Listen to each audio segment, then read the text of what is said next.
রাজ্য রাজনীতির অন্যতম বিতর্কের কেন্দ্রে এখন ঋতব্রত বন্দ্যোপাধ্যায়। সেই ঋতব্রত বন্দ্যোপাধ্যায় এখন আমাদের মুখোমুখি। বলছি আজকে তৃণমূলের পক্ষ থেকে দল বিরোধী কাজের অভিযোগে আপনাকে এবং সন্দীপন শাহকে বহিষ্কার করা হয়েছে, কি বলবেন? মানে দল বিরোধী কাজ কোনটা সেটা আমি বুঝতে পারছি না আর কি। মানে পুষ্পা কেন বহিষ্কৃত হলো না, পুষ্পাকে কেন গার্ড করা হচ্ছে, কেন হচ্ছে দলের সর্বভারতীয় সাধারণ সম্পাদক গেলেন না প্রচারে, এগুলো নিয়ে সরব হয়েছিলাম।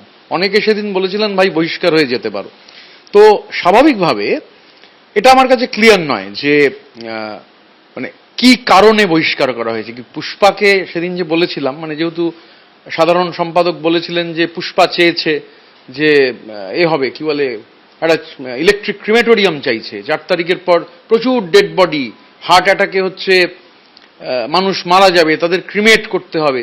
তো সেই পুষ্পা পালিয়ে গেছে আর কি। 1,68,000 বোধহয় সাধারণ সম্পাদক ভোট পেয়েছিলেন, বিজেপি 15,000, সিপিআইএম 2,000। এই যে গণতন্ত্রের যে মডেল, এবং আমি আমার বিধানসভায় যে বিধানসভায় আমি লড়েছি সেই বিধানসভায় উলুবেড়িয়া পৌরসভার চেয়ারম্যান, ওখানে একটা র্যাকেট আছে, পুলক রায়ের নেতৃত্বে, প্রাক্তন মন্ত্রী পুলক রায়ের নেতৃত্বে ওই উলুবেড়িয়া পৌরসভার চেয়ারম্যান অভয় দাস, ওখানে ব্লকের সভাপতি পার্টির তৃণমূলের আকবর শেখ, এই যে র্যাকেট চালান, মানুষ আমায় বলেছিলেন যে র্যাকেটের বিরুদ্ধে বলতে না পারলে ভোটে জিততে পারবেন না। আমি বলেছি, পাবলিকলি বলেছি, আমাকে হারিয়ে দেওয়ার চেষ্টা হয়েছিল, যথেষ্ট তথ্য প্রমাণ আমার কাছে আছে।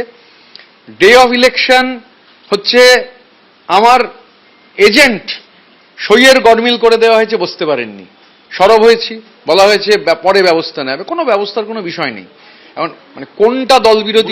মূলত আপনাদের বিরুদ্ধে মূল অভিযোগ যে আপনারা স্পিকারের সঙ্গে দেখা করে যে রেজলিউশনটা, যে প্রধান বিরোধী দল হওয়ার জন্য এমএলএদের সই সম্বলিত যে রেজলিউশন করা হয়েছিল, তাতে আপনারা গিয়ে অভিযোগ করেছেন যে 13 জনের নাম, সেই সই হচ্ছে মানে সঠিক সই নয়। এই মূলত এই অভিযোগ যে বিরোধী শাসক শিবিরে গোপনে যোগাযোগ এবং দল বিরোধী এইভাবে কাজ করা হয়েছে। যিনি বা মানে সব জানতা একজন সর্বজ্ঞানী আছেন, এক সব জানতা গামছাওয়ালা, তো সেই সব জানতা গামছাওয়ালা সব বলছিলেন, আমি শুনছিলাম, ন্যূনতম ধারণা নেই। Speaker doesn't represent any party, speaker does not represent any party, speaker is the custodian of the house. Speaker Trinamool কংগ্রেসও নন, স্পিকার সিপিআইএমও নন, স্পিকার বিজেপিও নন, স্পিকার আইএসএফও নন, স্পিকার কংগ্রেসও নন, স্পিকার সবকিছুর ঊর্ধ্বে হাউসের কাস্টোডিয়ান। আসলে মানে 15 বছরের যে অভিজ্ঞতা, সেই অভিজ্ঞতায় যে স্পিকারকে দেখতে এরা অভ্যস্ত, সবটাকেই সেই চেয়ারের মতো করে গুলিয়ে ফেলেন। সেই কারণে স্পিকারের কোনো পার্টি হয় না, স্পিকারের পার্টি নেই, স্পিকার সমস্ত কিছুর ঊর্ধ্বে। না, আপনারা চিঠি দিয়ে কি কোনো অভিযোগ করেছিলেন? কি অভিযোগ করেছিলেন? কি আমাদের বক্তব্য ছিল 6 তারিখ যে মিটিং হয় সেই মিটিংয়ে কোনো রেজলিউশন নেওয়া হয়নি। 19 তারিখ অ্যাটেন্ডেন্স দেওয়ার সময় বলা হয় যে 6 তারিখ, মানে ডেটটা লিখুন 6 তারিখ, তো 19 তারিখ সই করা হচ্ছে, কিন্তু বলা হচ্ছে ডেট। এত নৈতিকতার কথা! 19 তারিখ সই করতে বলছে, বলছে যে 6 তারিখে সই করুন। এবারে যখন সই করছি দেখছি অনেকে নেই, তাদের নাম লেখা হয়েছে। আমার এবং সন্দীপন, আমরা দুজনে আলোচনা করেছিলাম, আমাদের মনে হয়েছিল আর এখানে বলার তো কোনো জায়গা নেই, 19 তারিখে তো বলতে গেছিলাম। বলছে টুইট দেখে নাও। তো যে টুইট দেখে নাও, তো শুধু টুইট দেখলে তো হবে না। এবং ধরুন মিটিংয়ে, আচ্ছা আমি কি করে এটা ডিনাই করবো যে আমি হেরে মানে আমাদের পার্টি জেতেনি? তৃণমূল তো জেতেনি, তৃণমূল পরাজিত হয়েছে, মানুষ তৃণমূলের বিরুদ্ধে ভোট দিচ্ছে। 6 তারিখের মিটিংয়ে বলছে সবাই উঠে দাঁড়ান, সবাইকে উঠে দাঁড়াতে হবে। কেন উঠে দাঁড়াতে হবে? দারুণ যে ফলাফল হয়েছে তার যিনি কুশীলব, কারিগর, অভিষেক বন্দ্যোপাধ্যায়কে উঠে দাঁড়িয়ে স্ট্যান্ডিং ওভেশন দিতে হবে। আছেন অনেকে, আমি কিছুটা হাফ উঠেছিলাম, পুরো উঠিনি। আবার আমার থেকেও সাহসী বিধায়ক আছেন, আমি নাম বলে তাকে বিব্রত করব না, ওঠেননি, বসেছিলেন। প্রথমে যখন উঠছে না, যখন ঠিক ঢাক ঢাক গুড়গুড় হচ্ছে না, ঢাকে ঠিক কাঠি পড়ছে না, বলছি তো উঠে দাঁড়ান। এই মানসিকতা, এই যে সর্বগ্রাসী মানসিকতা, এই আপনার কথা বলার স্পেস কোথায়? ওখানে বলে কোনো লাভ আছে? একটা পার্টি, সেই পার্টি বলছে যে আপনি 19 তারিখ অ্যাটেন্ডেন্স দিচ্ছেন, বলছেন 6 তারিখ, তখন তো বুঝিনি কেন। স্বাভাবিকভাবে স্পিকার ছাড়া, আর স্পিকারের কোনো পার্টি হয় না, সব জানতা গামছাওয়ালার জানা উচিত। প্রশ্ন করেছিলেন যে কেন 13 তারিখের 6 তারিখের আমি নাম বলে সেই বিধায়কদের বিব্রত করব না, যারা প্রথম দিনও কথা বলতে গিয়ে ধমক খেয়েছেন, বসিয়ে দেওয়া হয়েছে। দ্বিতীয় দিন আমি আর সন্দীপন উঠে বলেছিলাম, তার উত্তর তো টুইট দেখে নাও। আমরা পার্টি বলে দেওয়া হচ্ছে যে 6 তারিখে লিখতে হবে। এবার স্বাভাবিকভাবে আমরা স্পিকারকে গোটা বিষয়টা জানিয়েছি, কারণ এটা ওই যে বললাম সব থেকে গুরুত্বপূর্ণ হচ্ছে যে স্পিকার তিনি কাস্টোডিয়ান অব দি হাউস, আমরা বিধায়ক, আমরা সন্দীপন এন্টালির, আমি উলুবেড়িয়া পূর্বের। যিনি আমাকে ভোট দিয়েছেন আমি তারও বিধায়ক, যিনি আমাকে ভোট দেননি আমি তারও বিধায়ক। আর আমি সংবিধানের নামে শপথ গ্রহণ করেছি। তৃণমূলের সংবিধানের নামে তো আমি শপথ নিইনি। তৃণমূলের এমনি লিখিত সংবিধান পাওয়া কঠিন, কিন্তু তৃণমূলের সংবিধানের নামে আমি শপথ গ্রহণ করিনি। আর তৃণমূলে কথা বলবার যে স্পেস নেই, এভরিবডি নোজ। আমরা হয়তো বলেছি, অনেকে বলতে পারছেন না, অভিনন্দন জানাচ্ছেন ফোন মেসেজ করে, যে কথা বলার স্পেস কতটা তৃণমূলে আছে সবাই জানেন। ধরুন 22টা কনভয় নিয়ে একটা লোক চলতো, যেই কনভয় চলে গেছে মানে চোর পিটুনির মতো গণপিটুনি। তো এই আক্রোশ মানুষের, এই ক্রোধ, এই দুর্নীতি, ধরুন দুর্নীতি নিয়ে তুমি সরব হয়েছি ভোটের আগে, প্রয়োজনে যারা মানে মেসেজগুলো রয়েছে তাহলে মেসেজগুলো পাবলিক করতে হয়, যে মেসেজগুলো যারা দেখতেন আর কি। আইপ্যাক তাদের বারবার বলেছি যে কিভাবে হারিয়ে দেওয়ার চেষ্টা হচ্ছে, কারা হারাচ্ছেন, ওখানে কিভাবে আমার বিরুদ্ধে যারা প্রার্থী তাদের স্পন্সর করা হচ্ছে, সব বলেছি। তারপর যখন ভোটের দিন যখন এজেন্ট নিয়ে ওই কেলেঙ্কারি ওরা করলো, উলুবেড়িয়া সরকার মানে পুলক রায়, অভয় দাস, আকবর শেখরা এই কাণ্ডটা যখন করলো, তখন যখন রিয়াক্ট করলাম মিডিয়ায় বলবো, তখন বলছে না ভোটের পর ব্যবস্থা হবে, অভয় আর আকবরের বিরুদ্ধে ব্যবস্থা হবে, কিন্তু পুলক রায়ের বিরুদ্ধে কিছু বলা যাবে না। এই পার্টিতে কথা বলার কোনো স্পেস নেই। দেখুন আমরা বলছি, তৃণমূল ক্ষমতা এলে আমরাও বলতে পারতাম না, যে ভয়ের পরিবেশ ছিল। এবার আমি তো শপথ গ্রহণ করেছি যে আমি ভয়, ভীতি, দেশ এগুলো কাটিয়ে আমি হচ্ছে ফাংশন করব। 13 জন বিধায়ককে নিয়ে বিতর্ক হচ্ছে, যে যাদের নাম ক্যাপিটাল লেটার বলে লেখা আছে, এরা কি সই করেননি না আসেননি কি? ওখানে এমন আমি দেখেছি যে বিধায়ক নেই, সই করতে গিয়ে দেখছি তার নাম লেখা রয়েছে। তারপরে খেয়াল করে দেখলাম ওই ক্যামাক স্ট্রিট কোম্পানির কিছু যারা চাকুরিজীবী, অনেকে চাকরির মধ্যে চলে গেছে, সই করলো ওইগুলোতে, ওরাই খাতা নিয়ে নাড়াঘাটা করছিল। এখন তদন্ত করে দেখতে হবে। আমি তো মুখ্যমন্ত্রীকে অনুরোধ করব, ওখানে কারা কারা সেদিন ছিল তাদের নামগুলোও জানাবো। মানে কি বলে, সাধারণ সম্পাদকের যে অফিসের যারা ছিলেন তাদেরও আমার ধারণা তদন্তের আওতায় আনা দরকার, কারণ এরাই খাতা নাড়াঘাটা করছিল যারা নেই। এবং তা আমার কথা নয়, টাওয়ার লোকেশনে তো দেখা যাচ্ছে যে একজন এমএলএ নেই, তিনি তার বাড়িতে, অথচ তার বারুল ইসলাম বলছেন 6 তারিখে বাড়িতে ছিল। তো এবারে তাহলে এই যে গোটা কাণ্ডটা এবং তার ফলে যে দুর্ভোগ, এই গোটা সমস্ত বিধায়কদের মানে শুধুদের নিজেদের হুইমস অ্যান্ড ফ্যান্সিজ সেগুলো চরিতার্থ করতে গিয়ে এই কাণ্ড ঘটানো হয়েছে। তা কাউকে না কাউকে, somebody has to bell the cat. আপনি কি নৈতিক কারণে স্পিকারের কাছে গিয়ে অভিযোগ করলেন? হ্যাঁ, ওই যে বললাম, অভিযোগটা কি করলেন? আমরা অভিযোগ জানিয়েছি যে গোটা অভিযোগ, লিখিত অভিযোগ আমি দিয়ে দিতে পারি। অভিযোগটা একটু বলুন। অভিযোগ সংবাদ মাধ্যমে দেখলাম এখন ঘুরছে অভিযোগটা, লিখিত গোটা ঘটনাটা লিখে জানিয়েছি। তো কাকে জানাবো? এখানে বলা হয় যে লিখিত দাও, যাই বলা হয় লিখিত দাও, তবে কোনো ব্যবস্থা হয় না। ধরুন আমি উলুবেড়িয়া কেন্দ্রে, অন্তত আমি উলুবেড়িয়ার আবাসে যে দুর্নীতি হয়েছে, আমি বলছি 4 ফেজে 10,000 ঘর নেই। আমি তো উলুবেড়িয়ায় প্রথম গেছি, তো উলুবেড়িয়ায় 4 ফেজে যে 10,000 ঘর নেই, প্রতিটা ঘরে 3,67,000 করে টাকা, তো তদন্ত করে তো দেখতে হবে এই টাকা কার পকেটে গেছে। পার্টির মধ্যে বলে তো লাভ হয়নি। তো এগুলো তো বলতে হবে, কারণ ওখানে আমায় যারা ভোট দিয়েছেন অনেকে দুর্নীতির বিরুদ্ধে অবস্থান নিয়ে আমাকে ভোট দিয়েছেন। ওখানকার চেয়ারম্যান আর গোটা উলুবেড়িয়া পৌরসভার নেক্সাসের বিরুদ্ধে কথা বলেছিলাম বলে ভোট দিয়েছেন। তাহলে আমাকে সেই লোক বলছেন তো আপনাকে সরব হতে হবে পার্টির মধ্যে। এইরকম একটা কাণ্ড যখন ঘটছে, তো তখন স্বাভাবিকভাবে স্পিকার ছাড়া অন্য কাউকে বলার তো সুযোগ নেই, স্কোপ নেই। আপনাকে তো বহিষ্কার করে দিল, এরপরে আপনাদের পরিকল্পনা কি? মানে আমি প্রথম কথা হচ্ছে, বহিষ্কার করতে হলে আমাকেও তো ফর্মাল একটা কমিউনিকেশন দিতে হবে। আমরা কোনো কমিউনিকেশন পাইনি, মিডিয়াতে দেখছি তো কি তো এসেই যাবে নিশ্চয়ই। তারপরে কি করবে ভবিষ্যতে? আমরা সন্দীপন এন্টালির মানুষের কাছে, আমি উলুবেড়িয়া পূর্বের মানুষের কাছে দায়বদ্ধ। উলুবেড়িয়া পূর্বের বহু মানুষ যোগাযোগ করছেন। আমি উলুবেড়িয়া পূর্ব কেন্দ্রের বিধায়ক হিসেবে নিশ্চিতভাবে, আমার তো এখন আরো যেটা হলো যে আমি যা যা জানি দুর্নীতির, আমার অবস্থান খুব ক্লিয়ার, ক্যাটেগরিক। করে দেবেন?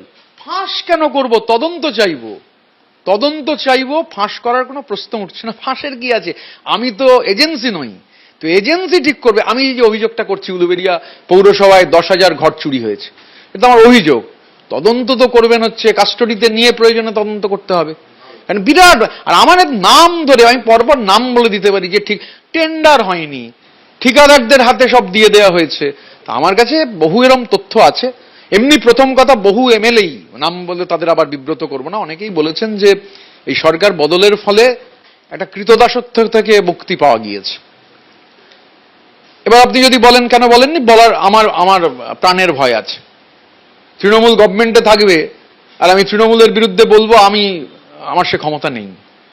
এগুলো বলতে পারছি, তৃণমূল সরকার থেকে চলে গিয়েছে সেই কারণে। আপনারা তো এখন বহিষ্কৃত, তাহলে কি বিজেপিতে জয়েন করে যাবেন? না, এখানে কোনো দায় নেই তো এখন আপনার? না, এখানে তো বিজেপিতে যোগ দেওয়ার প্রশ্ন আসছে না। কোনো দায় নেই, দল থেকে দাঁড়িয়ে আমি তো বলছি হুইসেল ব্লোয়ারের কাজ করব, সরকারকে লিখবো যা যা জানি। এখন আমি বলছিলাম আমি সব সঠিক জানি, কিন্তু যা জানি সেগুলো লিখে জানাবো।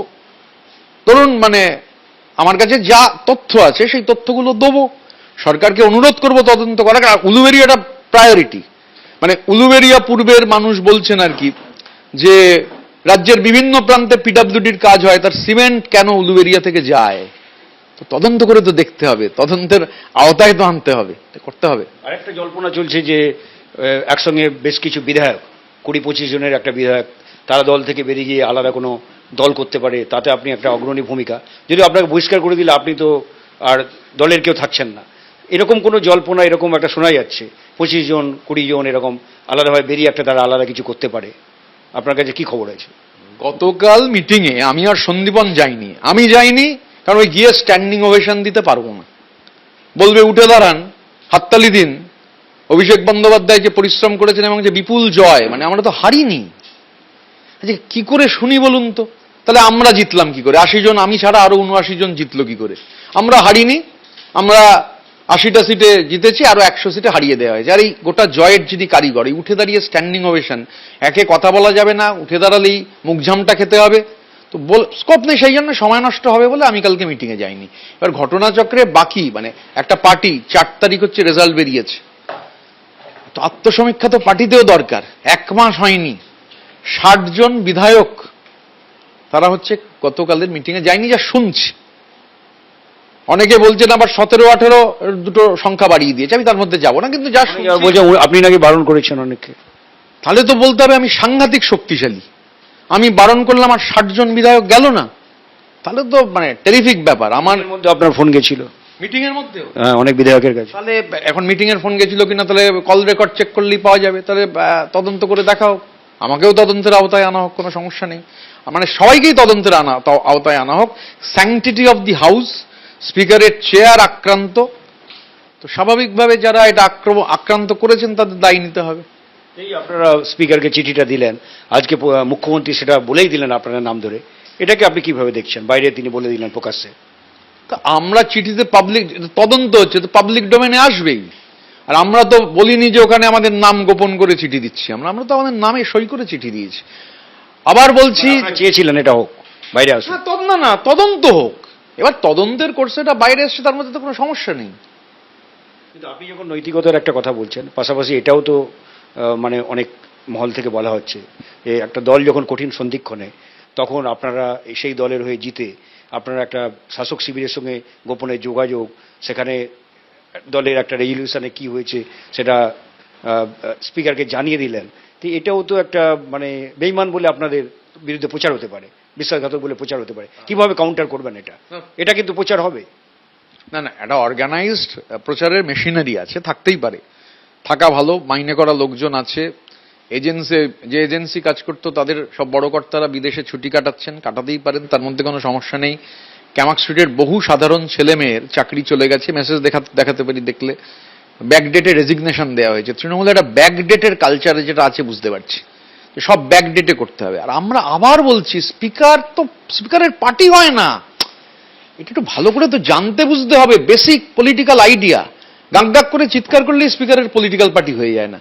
স্পিকারের এই প্রচারের মোকাবিলাটা করবেন কিভাবে, যে আপনারা বেইমানি করেছেন দলের সঙ্গে? এটার সঙ্গে তো বেইমানির কোনো প্রশ্ন নেই।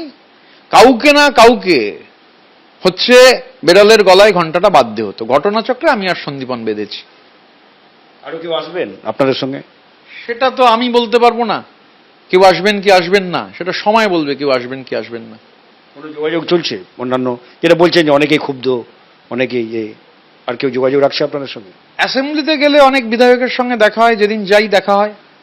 আলাদা করে মানে ধরুন আমি এটা আপনাকে বলছি, আমি প্রকাশ্যে বললাম যে আমি ওনাকে স্ট্যান্ডিং ওভেশন দেবো না বলে যাইনি। তো হয়তো অনেকেও স্ট্যান্ডিং ওভেশন মানে বলছেন না, কিন্তু স্ট্যান্ডিং ওভেশনটা অনেকের মধ্যে খোঁজ নিয়ে দেখুন স্ট্যান্ডিং ওভেশনটা নিয়ে রিয়াকশন কি। না, বলছি যে এই যে জল্পনার কথা, সেই জল্পনার কথা কি আপনার কানেও এসছে যে অনেকেই দল থেকে বেরিয়ে আলাদা কিছু করার চেষ্টা করতে পারেন? না, আমি এরকম কোনো ধরনের কথা শুনিনি। আমি আর সন্দীপন দুজনে মিলিতভাবে এই সিদ্ধান্ত নিয়েছিলাম, সেই জন্য চিঠিটা যৌথ চিঠি দুজনের সই আছে, দুজনে চিঠি দিয়েছিলাম। কোনো পরিকল্পনা নেই? আপনি তো এই পরিণতির কথা নিশ্চয়ই জানতেন যে এটা প্রকাশ্যে এলে আপনার বিরুদ্ধে ব্যবস্থা হবে, এমনি এমনি দুজনে আপনারা ওখানে চিঠি দিয়ে চলে এলেন, এটা কি কেউ বিশ্বাস করবে কোনো বৃহত্তর পরিকল্পনা ছাড়া? শুধুমাত্র নৈতিকতার দায় কি এটা? আচ্ছা শুনুন, তৃণমূল পার্টিটা তো প্রায় উঠে যাওয়ার পথে, আর কি উঠে যাবে, থাকবে না। এই করাপশন নিয়ে একটা ফোর্স চলতে পারে না, চলবে না। মিলিয়ে নেবেন, এ পার্টি থাকবে না। স্বাভাবিকভাবে পরিকল্পনার তো বিষয় নয়, আমরা আমাদের কনস্টিটিউয়েন্সি, আমি আপনাকে তো উলুবেরিয়া স্পেসিফিক কথা বললাম, আমি সেই কনস্টিটিউয়েন্সি ইলেক্টোরেটের কাছে দায়বদ্ধ। স্বাভাবিকভাবে আমি তাদের সঙ্গে আলোচনা করে ঠিক করব কি করব। আর এই জল্পনা যেটা বলছিলাম, এরকম কোনো কিছু খবর নেই আপনাদের কাছে যে দলটা ভেঙে যেতে পারে, অনেকে বেরিয়ে আসতে পারেন, আলাদা কিছু করতে পারেন? এটা জোরদার জল্পনা চলছে। আমি এখন মানে জল্পনা নিয়ে আমি কি বলবো, আই ক্যানট স্পেকুলেট এনিথিং। আপনিও তো একটা রাজনীতিবিদ, বিতর্কের মধ্যে আছেন আপনি। বিতর্ক কথা বলতে গেলেই, সঠিক কথা বলতে গেলেই বিতর্ক হবে, সঠিক কথা বলতে গেলেই বিতর্ক হবে। তো তৃণমূল বলুক না ওটা নৈতিক ছিল কিনা ব্যাকডেটে সই করানোটা। ভবিষ্যতে যদি এরকম কিছু হয় যে দল ভাঙা, তাতে আপনার কি ভূমিকা থাকবে? আমি ভবিষ্যতের কথা বলতে পারবো না, I live for this day only. আপনি তো বলছেন দলটা থাকবে না। হ্যাঁ, দল থাকবে না এটা আমি নিশ্চিত। আমি শুধু কেন, আমাদের দলের অনেক প্রবীণ সাংসদও বলেছেন দল থাকবে না, অনেক নেতা নেত্রীও বলছেন। আমি শুধু বলি, আমি হয়তো প্রকাশ্যে বলছি, কেউ কেউ প্রকাশ্যে বলেছেন, সবাই এটা বিশ্বাস করেন দলটা থাকবে না। আমরা এতক্ষণ ঋতব্রত বন্দ্যোপাধ্যায়ের সাথে কথা বললাম, এবং তিনি আজকে যে বক্তব্য রাখলেন তাতে কিন্তু আরো নতুন করে নতুন নতুন বিতর্ক সামনে আসবে। ক্যামেরায় অজয় দাসের সঙ্গে আশাবুল হোসেন, এবিপি আনন্দ, কলকাতা। এবিপি আনন্দ, এগিয়ে থাকে, এগিয়ে রাখে।